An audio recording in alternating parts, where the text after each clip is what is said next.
טוב, אז אני שמחה לפתוח את המושב השני, ארון הקודש בטיפול, זווית של מטופל ושל מטפל, או מטופל ומטפלת במקרה הזה. נתחיל עם מיכה יהודי, והסיפור האישי שלו. בוקר טוב לכולם, כפי שהדס אמרה, קוראים לי מיכה יהודי, אני בן 29, סטודנט,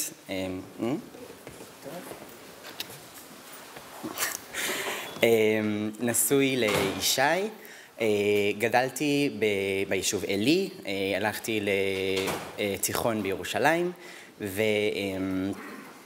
ואני גבר טרנסג'נדר. עכשיו, אמנם כן הייתה הרצאה מאוד טובה עם הגדרות, רק להבהיר, גבר טרנסג'נדר זה אומר שנולדתי נקבה, ואני מזדהה כגבר, אישה טרנסג'נדרית זה אומר שהיא נולדה זכר והיא מזדהה כאישה. אוקיי, אז אם מסתכלים על תמונות שלי מכשהייתי מאוד קטן, אני נראה כמו ילד שמח בסך הכל. ואז התחלתי ללכת לגן חובה.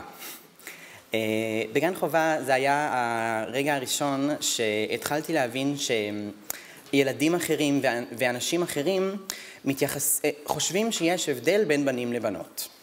בבית שלי אף פעם לא הרגשתי שהיה הבדל, אם זה שבמשך השנים הראשונות של החיים שלי אבא שלי היה המטפל העיקרי ואימא שלי עבדה, או אם זה שאם נשברו לי האופניים בתור ילדה קטנה לא יכולתי לרכב עליהם עד שאני הייתי מתקן אותם, לא אבא שלי, לא אח שלי.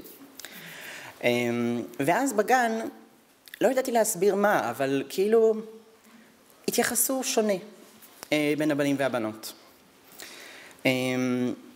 זה לא עשה לי טוב משום מה, לא ידעתי למה, אבל הרגשתי אם זה לא טוב, כאילו אנחנו אותו דבר, מה ההבדל בכלל?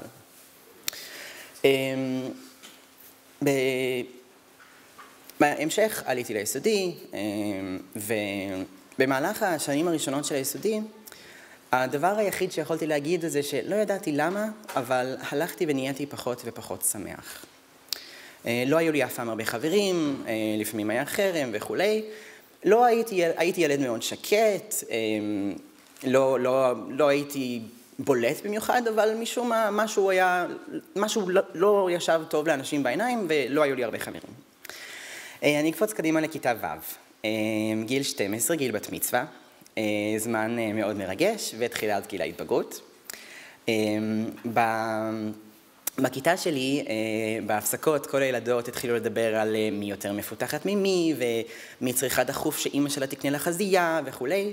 הם מאוד התרגשו, ואני התחלתי ללבוש שכבות. בהתחלה זה היה שתי חולצות, אחר כך גם הייתי הולך עם סוודר ומכנסיים מתחת לחצאית, ולהיות כמה שיותר מכוסה. באותו זמן עשיתי לאימא שלי את המוות שהפסקתי להסכים להתקלח. היא הייתה מנסה לשכנע אותי, ואתה צריך, וזה הגיע שבסופו של דבר הייתי מתקלח רק ביום שישי לפני שבת, כי לא יכולתי להסתכל על עצמי ערום, עם השינויים שהתחילו לקרות בגוף שלי. זה הרגיש כאילו, כל פעם שהייתי מסתכל במראה, הייתי קצת מופתע, כי זה לא מה שציפיתי לראות. אבל לצערי, גם לי הגיע הרגע שהבנתי שאני חייב לבקש מאמא שלי לקחת אותי לקנות חזייה. הגענו לחנות ברחוב מסוים בירושלים, שעד היום אני קצת צריך לחצות את הכביש כשאני הולך לידו. אני בטוח שזה לא היה אירוע חריג מה שקרה שם, ילדה בת 12, נותנים לה חזייה, המוכרת נכנסת ואומרת כמה זה יפה. זה אירוע עד היום אני חושב שלא הרגשתי כל כך מחולל כמו שהרגשתי באותו רגע, שהיא פתחה את הווילונות ונכנסה. ולא ידעתי להסביר למה. בסביבות גיל 14 נגמר התיכון, אני החלטתי ללכת לאולפנה בירושלים, אולפנת צביה ירושלים, כשכל שאר הילדות בגיל שלי הלכו למקומות יותר קרובים, עם פנימיות לרוב. אמרתי, זו תהיה התחלה חדשה בשבילי. אני לא אהיה מוזר יותר, אני אהיה שמח, וזהו, הכל יתחיל מחדש. כמובן שכמה חודשים לתוך כיתה ט', הכל נהיה שגרה, אז גם כל הרגשות שהרגשתי כלפי עצמי חזרו. בסביבות אותו זמן, או קצת לפני, התחלתי לכתוב יומן. הייתי כותב בו ממש כל לילה, עשרות דפים לפעמים, מגיל 12 ועד גיל 24. אז היה יום אחד שבמעמקי הלילה בחושך כתבתי את המילים הלוואי והייתי גבר הומו. הלוואי והייתי גבר הומו. למחרת קראתי את מה שכתבתי וכעסתי על עצמי כל כך. כי אמרתי, כל הכבוד. חשבתי על הדבר הכי מוזר ולא אפשרי בעולם, שהלוואי והייתי גבר הומו, כשבעצם אני ילדה דתייה בת 14. הבנתי באותו רגע שכנראה אני סובל ממחלת נפש. בבית שלי, אמנם זה היה בית דתי-לאומי, אבל היינו אנשים פתוחים, ולי זה, לא יודעים את זה, אבל זה היה פעם יישוב מעורב. היו שם גם חילונים. וידעתי מה זה להט"בים, וכשאני אומר להט"בים, אני כולל גם את הטט, כי ידעתי שיש נשים טרנסג'נדריות. אבל גם ידעתי שאין דבר כזה גבר שנולד נקבה. בגלל שאם אני אלך ברחוב, אף אחד לא ידע את זה. ולצערנו הרב, בגלל ביולוגיה, לפעמים על נשים טרנסג'נדריות אפשר לראות את זה. או אנחנו חושבים שאנחנו רואים את זה. אז ידעתי שזה לא קיים. כלומר, אני משוגע. וכמובן שאסור שאף אחד ידע את זה. בשנה לאחר מכן, מסביבות כיתה י', אמא שלי קיבלה הביתה ירחון רפואי, ואני מסתכל, ופתאום אני רואה כתבה שבכותרת כתוב על רופא הומו בבריטניה, שבמקרה גם נולד נקבה. סגרתי את הירחון. נכנסתי לחדר שלי, נעלתי, סגרתי את האור, נכנסתי מתחת לשמיכה, פתחתי. הרגשות שתיארו שם של האיש הזה, אף פעם לא חשבתי שאני אקרא משהו שמתאר אותי כל כך במדויק. כמובן שבכיתי המון. והיה רגע של תקווה. כי אמרתי, זהו, אני לא משוגע, אני בסדר. זה לא סוף העולם. זה אמיתי, כאילו, אני לא היחיד בעולם, יש דבר כזה. אבל אז גם הבנתי שלצד התקווה הזו יש חוסר תקווה מוחלט. כי בלי לשאול אף אחד או בלי לדעת שום דבר הלכתי בנושא, הרגשתי בפנים שלעשות עם זה משהו, לא שידעתי מה יש לעשות עם זה, זה אסור. שהקדוש ברוך הוא לא יסכים לזה. אז בגיל 15 הגעתי למסקנה שאני לעולם לא אהיה שמח. לא תהיה לי זוגיות, לא תהיה לי משפחה, ומשם והלאה החוסר שמחה הלך והפך לדיכאון. בשנים של התיכון היו לי המון פעמים שהיו לי מחשבות אובדניות. הייתי לעתים קרובות עצוב מזה שאני יודע שאני לא אתאבד. כי אמרתי, א', זה אסור לפי ההלכה, וב', אני לא אעשה את זה למשפחה שלי, אז אין מה לעשות, אני צריך להמשיך להיות כאן. וזה היה מעציב אותי, הידיעה הזאת. בסיום התיכון החלטתי שאני הולך לצבא. בזמנו, לצאת מאולפנת צביה ירושלים לצבא היה משהו מאוד מקובל, היום זה כבר יותר בסדר. הסתרתי את זה מהאולפנה, והייתה מורה אחת שפגשה אותי במסדרון ואמרה, מה אתה הולך לעשות שנה הבאה? אמרתי, אני הולך למדרשה להתחזק. כל שאר המורים האמינו לי, היא לא, והיא אמרה לי, ומה באמת? אז אמרתי לה שאני הולך לצבא. והיא הסתכלה עליי ואמרה, בגלל שזה אתה, אז בסדר. אני לא יודע עד היום מאיפה זה הגיע. כשאנשים שכן מהיישוב וכולי, ששאלו אותי למה אני הולך לצבא, אז הסברתי שזה מתוך שליחות וציונות, זה מה שעם ישראל עושה, כולם עושים את זה, אז זה מה שאני עושה. במציאות בפנים הייתה גם סיבה נוספת. מה יותר גברי מלהיות בצבא? אז זה המקום שאני רוצה להיות בו. הייתי בין התיכון לצבא במכינה קדם צבאית צהלי לבנות דתיות. כן, בחרתי להמשיך להיות במסגרת רק של בנות. זה כל מה שהכרתי. שם החיים הרוחניים שלי התפתחו בצורה מופלאה. כבר לא היה את מה שהרגשתי באולפנה של אסור לשאול וכולי. פגשתי דרכים נוספות של להיות בן אדם דתי, כולל את התנועה הקיבוצית הדתית, אז הרגשתי פתאום שמותר לי ללכת עם מכנסיים ולהיות בחורה דתייה, שמבחינת ההרגשה הפנימית שלי זה מאוד עזר. אז ב-2009 התגייסתי לחיל המודיעין, וגם כאן, בגלל שזו התחלה חדשה ומרגשת, אז לא הרגשתי כל כך רע. היה קשה, אבל היה בסדר. אחרי כמה חודשים, גם זה נהיה שגרה. ומה שהיה שונה עכשיו, זה שהייתי מחוץ לבית. כאילו לא הייתי בן 18. הייתי פתאום בלי מסגרת שמחייבת אותי בצורות מסוימות שלפני כן היו כאלה. אז הרגשתי שאולי זה הזמן שאני יכול לפנות למישהו. אז פניתי לקב"ן, קצין בריאות הנפש, במרפאה שהיא רק של חבר'ה של חיל המודיעין, שמגיעים לשם המון אנשים מחיל המודיעין לדבר. פשוט באמת במהלך כל השירות לדבר, כי לפעמים אנחנו רואים דברים קשים. בפגישה הראשונה שלי ביקשו שאני אמלא שאלון, ואחת השאלות הייתה, איך אתה חושב שאנחנו יכולים לעזור לך? אני כתבתי שאני לא חושב שהם יכולים לעזור לי, אבל אני כבר לא יודע מה לעשות, אז אני מנסה גם את זה. במהלך 5 שנים הבאות, זכיתי להיות עם אותו מטפל, שזה היה משהו מאוד משמעותי עבורי. סליחה. ואני יכול לספור ביד אחת את כמות הפעמים שאפילו התייחסתי להרגשות שלי כלפי המגדר שלי. במשך 5 שנים לא הסתכלתי למטפל שלי בעיניים, לא הרמתי את הראש אפילו פעם אחת. ולפעמים כשהיינו מדברים הייתי אומר לו, ונכון הדבר הזה שאני לא יכול לדבר עליו? הוא היה אומר כן. אז גם הוא הפריע לי השבוע. הוא היה שואל אם אני יכול להרחיב, וכל פעם הייתי אומר שלא. ושם הוא היה עוזב את זה.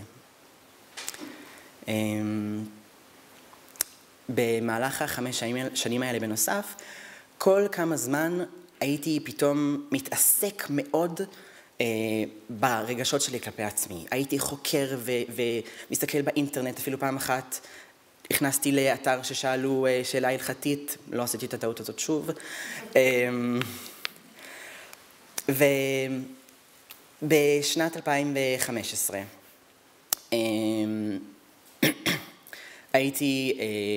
הייתי קצין בבסיס על גבול לבנון עם שעות עבודה מאוד לא הגיוניות. במעט זמן שהייתי אמור לישון, הייתי רואה סרטונים ביוטיוב של גברים טרנסג'נדרים שמתעדים את התהליך הרפואי שהם עוברים. אחרי כמה שבועות כאלה שלא ישנתי מספיק בשום צורה, ועבדתי מאוד קשה, ידעתי שאני נמצא על גבול התמוטטות נפשית ופיזית.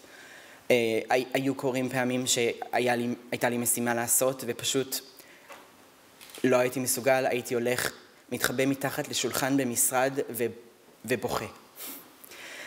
ידעתי שמשהו חייב להשתנות, אבל מה? לילה אחד, אני כהרגילי רואה סרטונים מתחת לשמיכה, כשהייתה לי הערה ששינתה לי את החיים. הבנתי שאם כל לילה אני הולך לישון ומקווה שאני לא אתעורר בבוקר, ובכל זאת אני קם,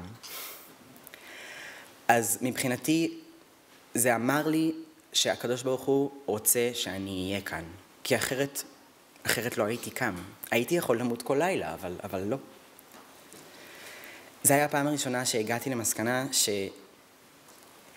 שזה היה מבחינתי כאילו אין מסקנה אחרת, הקדוש ברוך הוא אוהב אותי. ואם הוא אוהב אותי, אין סיכוי, זה מה שהרגשתי בפנים, שהוא ירצה שאני אחיה את החיים שלי בתור בן אדם שרוב הזמן חושב על לא להיות. אז החלטתי שאני הולך לצאת מהארון בתור גבר טרנס. למחרת בבוקר ניגשתי למפקד שלי ואמרתי לו, אני צריך דחוף להשתחרר אם אפשר מחר. צבא. בגלל שכולם ידעו שאני מתכוון לקריירה צבאית, הרי זה מקום מאוד טוב להתחבא מהעולם. וזה היה מקום שנתן לי הרגשה של משמעות לחיים שלי. גם כשהיה לי מאוד קשה בצבא, הייתי אומר, בסדר, אבל אם אני לא אעשה את זה, אני לא שווה שום דבר אחר, אני לא שווה, אבל את זה אני עושה, אז זה בסדר. אז העבירו את הבקשה שלי מהר מאוד בדרגות, הגעתי תוך 1.5 שבוע לראיון עם קצין בדרגה בכירה, אלוף משנה, שהכיר אותי מתפקיד בעבר. הגעתי לראיון איתו, והוא אמר לי, אוקיי, כולם יודעים שאתה רוצה קריירה צבאית, מה קרה? הייתי צריך לוודא שכולם מבינים שלא הוטרדתי מינית חס וחלילה ושאין לי מחלה סופנית, כי זה מה שכולם הניחו, כשאמרתי משהו רפואי שאני לא יכול לפרט. ואז הוא אמר לי את המשפט של, אתה עשית במהלך כל השנים האלה כל כך הרבה בשביל הצבא. תן לי צ'אנס שהצבא יחזיר לך טובה. תגיד לי, ננסה, נראה מה אפשר לעשות. אז הוא היה הבן אדם הראשון שיצאתי מולו מהארון. לא היה לי אפילו את המילים להגיד את מה שאני מנסה לעשות, מנסה להביע. אמרתי לו, אני רוצה להשתחרר כי אני רוצה להסתפר קצר, היה לי תמיד שיער עד המותניים, ואני רוצה לשנות את השם הפרטי שלי ולהתחיל ללכת עם כיפה ושכולם יפנו אליי בלשון זכר. התגובה שלו, למרות הפתעה קלה, הייתה משהו שאני לעולם לא אשכח. אוקיי. לשנינו לא היה מושג למה אנחנו נכנסים. לא ידענו עדיין שבעיניי אין מקום יותר טוב בישראל לצאת מהארון מהצבא. אז הוא אמר לי, שנינו נעשה בירור, אני אברר מה אפשר לעשות, אתה תברר אם אתה רוצה, תן לי צ'אנס, תישאר, אל תלך. אז אני אמרתי לו, ממרום דרגתי, בסדר, אני אתן לך צ'אנס. אז ממש תוך מעט מאוד זמן בצהלית, הוא אמר שהוא קיבל תקן מיוחד להעביר אותי לבסיס שלו, שאני אקבל אישור להיות בדירה מחוץ לבסיס, למרות שתמיד זה היה בסיס סגור. הבקשות שלי של אני לא רוצה חיילים תחתיי, אני צריך לצאת לכל דבר רפואי שיש לי, גם אם יש מלחמה, התקבלו. וקיבלתי תאריך שאני עובר, אז אמרתי, אוקיי, בסדר, אז זה היום שאני יוצא מהארון בעצם. עשיתי לי רשימה של אנשים שאני צריך לדבר איתם לפני. כמובן שחברים, וראשית מביניהם המשפחה שלי. האחיות ואח שלי הם התומכים הכי גדולים שלי בעולם. סיפרתי להם והם חיבקו ואהבו, וברור שהיה להם גם קצת קשה, אבל בסדר. אחותי הקטנה אמרה לי מתישהו מאוחר יותר, למה פחדתי? תמיד היית האח הגדול שלי בעצם. כי הייתי מרביץ לילדים שהרביצו לה בגן. לאמא שלי, כשסיפרתי לה, היא התחילה לבכות. נבהלתי, אבל מהר מאוד הבנתי שזה בגלל שהיא גם לא ידעה שיש גברים טרנסג'נדרים, והיא חשבה שאני לעולם ועד אראה כמו אישה עם כיפה. ושאני לעולם לא אקבל את היחס שאני מקווה לקבל אותו. תוך כמה חודשים התחילו להפיע שערות על הסנטר, הכל היה בסדר. ולאבא שלי סיפרתי ביום שלישי אחד. אמרתי לו, אבא, אני הולך להיות גבר. הוא לא היה כל כך מופתע. במשך המון שנים הוא חשב שאני לסבית, אז שמחתי סוף סוף להיפטר מזה. לא שיש לי משהו נגד, פשוט אני לא.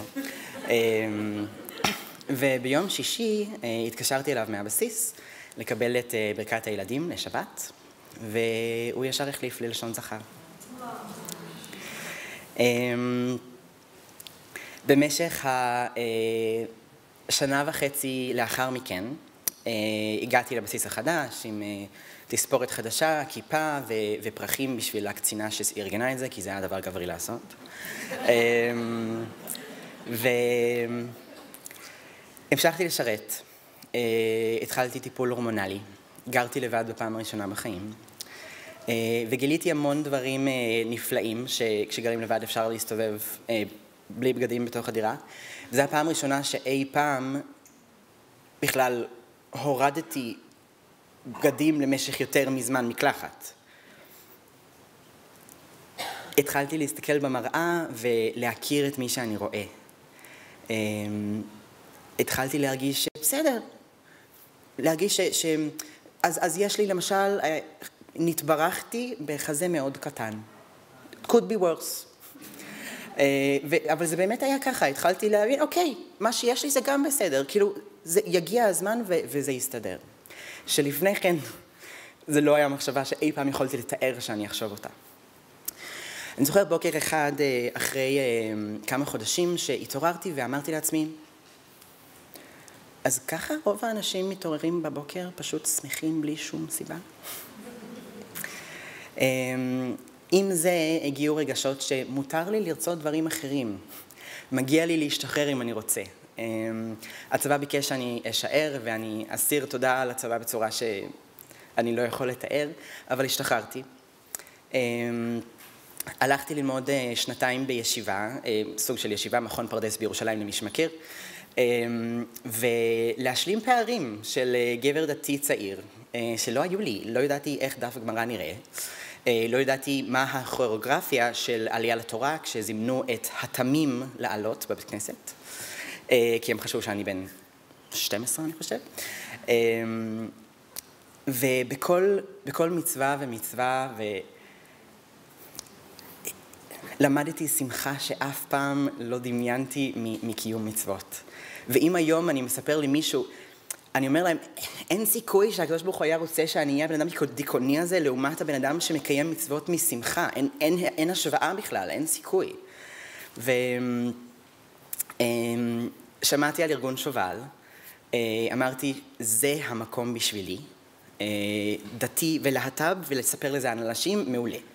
הלכתי לסמינריון הכשרה, פגשתי שם איש, אחרי שנה התחתנו, והיום אנחנו חיים ברחובות, באושר ואושר, וזהו אני חושב. אני אשמח לקבל 2 שאלות, ודגש מאוד חשוב, אין שאלה שהיא לא לגיטימית. אחת הסיבות המרכזיות שאני נמצא בשובל ועושה את הפעילויות האלה, כי אני אומר לאנשים, יש לי כרגע את הכוחות הנפשיים לענות על כל שאלה דוחה כפי שתהיה, ולאנשים אחרים אין. אז אני מבקש מאנשים לשאול, ואז אם השאלה היא לא בסדר, אני אסביר למה היא לא בסדר, ואני אגיד לא לשאול אותה אף פעם, ואז אני אענה עליה. כדי שאף פעם לא יגידו לי, אבל אני כל כך סקרן, אני לא מסוגל. בסדר, סיפקתי את הסקרנות שלכם פעם אחת, עכשיו לעולם לא שוב. אז בבקשה. כן. האם תוכל לפרט את השאלות שלא כדאי לשאול? בהחלט, אני יכול להגיד 2 דוגמאות, וחוץ מזה אני מזמין בשמחה, יש המון מקומות באינטרנט שמפרטים את זה בצורה הומוריסטית, ורואים שכן, זה באמת שאלות ששואלים אותנו. אבל איך אתה עושה סקס? אנשים רנדומליים ברחוב שאלו אותי את זה. את זה לא, כל מה שאתה אומר עכשיו לא לשאול.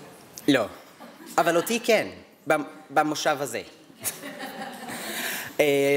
וברצינות של, אני אסביר בפרטי פרטים אם מישהו שואל. כאילו, you asked. ועוד שאלות ששואלים, לאיזה שירותים אתה הולך? מה יש לך בין הרגליים בעצם? אבל היית אישה כל כך יפה, למה לא היה... או למשל זה שאני נשוי לגבר, אז למה לא נשארת אישה? וכדומה. עוד שאלות, בבקשה. כן. כן. בישיבה שהלכת אליה, אתה פתחת ואמרת שאתה גבר טרנסג'נדר? סליחה, בישיבה, אוקיי. אז חצי מילה על מכון פרדס, זה לא באמת ישיבה. זה מכון בירושלים שהוא בעיקר לחוצניקים, יש שם יהודים מכל הזרמים, הלימודים באנגלית, וכאילו יש שם אחוז מאוד גבוה של להט"בים, וזה לא היה בעיה בכלל. כן, בבקשה.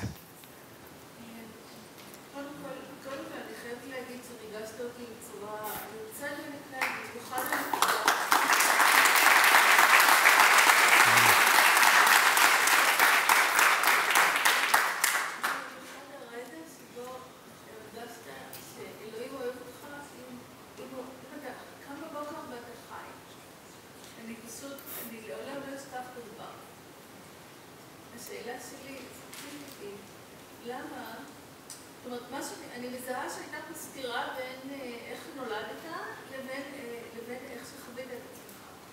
אבל עכשיו זאת אומרת, רצית להיות גבר, אוקיי, עכשיו אני גבר, אז מה הבעיה? למה צריך להגדיר אותך כטרנסג'נדר? את מי זה מעניין? מה נולדת? מה מי שאתה עכשיו? אוקיי, אז בקרב אנשים טרנסג'נדרים, אני מבטיח שאני אסיים אחרי זה, בקרב אנשים טרנסג'נדרים יש באמת את המחלוקת הזו. יש אנשים שאומרים, לא, זהו, אני גבר, כאילו נפטרתי מכל מה למה להתייחס לזה בכלל? ואז יש אנשים כמוני שזה חלק מהותי מהחיים. עכשיו, עבורי לפחות, הדבר הבסיסי הוא תמיד בשיחה מתישהו זה יגיע איפה למדת בתיכון, אולפנת. אני קצת תקוע. אני לא מתכוון לשקר, אני שונא את זה. עשיתי את זה במשך המון זמן. אני לא הולך לעשות את זה שוב. אז זה אחד, פשוט מפאת עצם ההתקיימות שלי בחיים, ביום-יום, מה זה? זה חלק מההיסטוריה שלך. לחלוטין, ואני לא מתכוון להגיד, אוקיי, שנייה, האם הם מכירים אותי לפני, האם אני יכול להתייחס לזה? לא. אני לא אבוא ואגיד שלום, אני מיכה, אני גבר טרנסג'נדר, אלא זה פשוט יעלה בשיחה כמו כל דבר אחר. אבל אתה עם עצמך. לא, לא, לא. אתה עם עצמך, אתה גבר. כן, אבל אני גם גבר שיש לו קצת פחות וואי מבדרך כלל, אני גבר שהיה לי גידולים על החזה, כל מיני דברים, כן? אבל זה חלק כשאני אומר שאני גבר, אבל אני לרוב מוסיף, אני גבר טרנסג'נדר. כי בלי שהייתי גדל בתור בחורה, מחוברת בתור בחורה, לא הייתי מי שאני היום. אני כל הזמן מגלה עוד ועוד דברים שאני מודה לקדוש ברוך הוא עליהם שגדלתי כבחורה. אני במהלך רוב החיים שלי לפני היציאה מהארון לא הייתי אומר את הברכה שעשני כרצונו, כי זה לא היה נכון, לא הודיתי על זה. אחרי היציאה שלי מהארון התחלתי להגיד את זה. כי אני לא מאמין שנבראתי בגוף הלא נכון. משום מה, הקדוש ברוך הוא החליט שככה אני צריך להיברא גבר טרנסג'נדר, שזה כולל את הברית מילה שלי. אני צריך להגיע לזה. ובלי זה לא הייתי מי שאני היום. בלי זה לא הייתי מגלה את זה שאני אוהב להתפלל. וזה. תודה רבה.